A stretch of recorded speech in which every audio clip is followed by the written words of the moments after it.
Sir, how do you know that the person you are with is the right person for you? Whoa, popular, eh? It once happened. Shankaran Pillai was at the family dinner, and when everybody settled down for dinner, he stood up at the table and announced, "I am going to marry Lucy, who's just across the street." I hope that's not the name. No, it Oh. is. Then the father said, "What? You going to marry Lucy? She has nothing. She's like a tramp. You going to marry that Lucy?" Mother said, "What? You going to marry that Lucy?" The uncles always pitch in these kind of matters, you know. Uncle said, "What? You going to marry that Lucy? Have you seen her hair? It looks fake." The aunt, "What? You going to marry Lucy? She's always painted.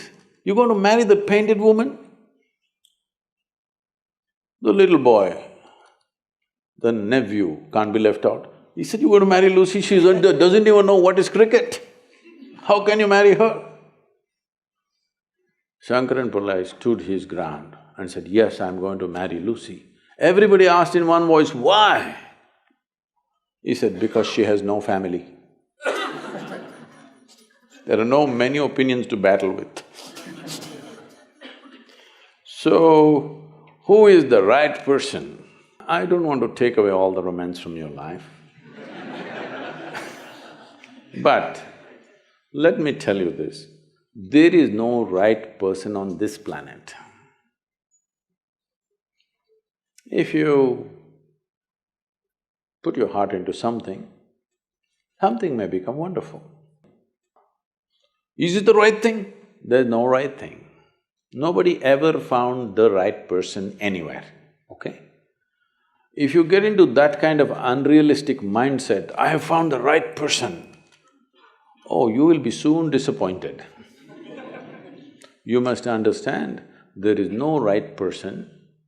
First thing is to see whether I am the right person. Yes, am I the right person? And there are no right people on this planet. If you understand, you have your nonsense, they have their nonsense, we can adjust nonsense. Go on. We must understand relationships are formed for various needs. There are physical needs, there are psychological needs, there are emotional needs, there may be social needs, there may be financial needs, various kinds of needs. So when you're going to somebody with so many needs, you're going as a beggar, and a beggar cannot choose. Hello? Beggar eat what comes his way, isn't it? He cannot choose.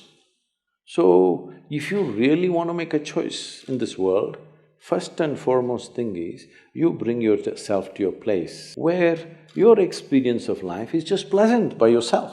You're wonderful. Now, let us see what gets drawn to this one.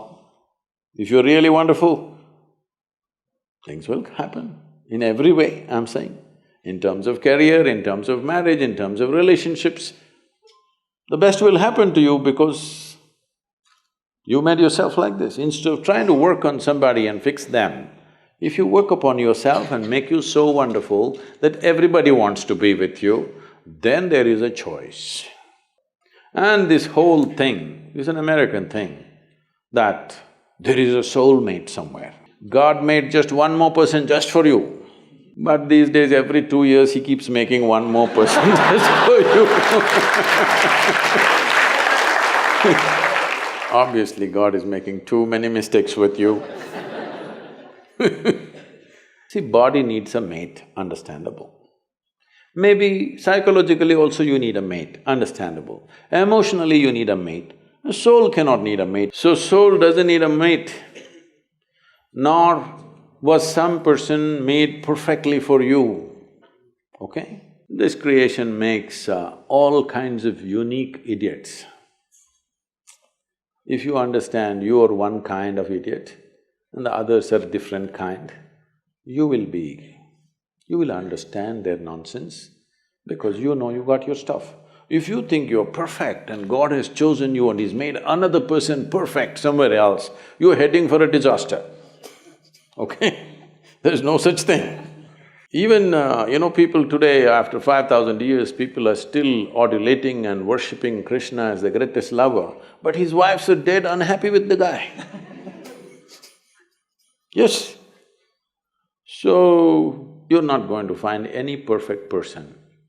If you invest a deep sense of involvement, something wonderful may happen. It's because of your involvement, not because the other person is fantastic. No. Even if you choose a fool, actually it's easy that way.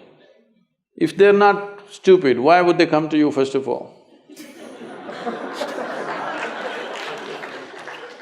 No, I'm just being nasty. So, even if you choose a fool, it doesn't matter. If you involve yourself, it can turn out very beautiful. You chose the smartest person in the universe, it could be a disaster.